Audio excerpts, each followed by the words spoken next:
সুজাতের মেয়ের কাছে পরাজিত হব। আমি মৃত্যুর পরেও এই প্রাসাদ ছেড়ে কখনোই যাব না। তুমি আমাকে তাড়িয়ে দিচ্ছ। এই প্রাসাদটা শুধুই আমার সম্রাজ্ঞী, আমার। দীর্ঘ পথযাত্রা আমাদের এই সম্রাজ্ঞীর সাথে, সুন্দর একটা জার্নি ছিল এবং আমি ভীষণ খুশি এরকম একটা কাজ করতে পেরে। আপনার তো প্রথম ডাবিং, এটা আমার প্রথম ডাবিং। জানি না কেমন লাগবে দর্শকের কিংবা শ্রোতার। সম্রাজ্ঞী সিরিজের আপনি কিন্তু আগে সম্রাজ্ঞী ছিলেন, এখন বড় সম্রাজ্ঞী হয়ে গেছে সিনিয়র।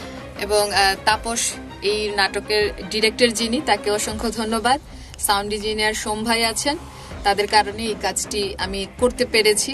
সেই সুদূর কমলগঞ্জ থেকে। মানে একটা বড় চ্যালেঞ্জ ছিল তাপস আমাদের জন্য।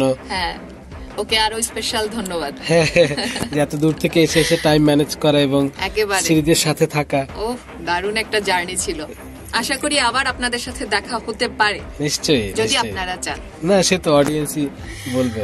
আমাদের আর্টিস্টরাও কিন্তু সবাই, তারাও খুশি যে আপনাকে কো আর্টিস্ট হিসেবে পেয়ে অনেকেই। এবং রামিজ রাজু ভাই, আতিক,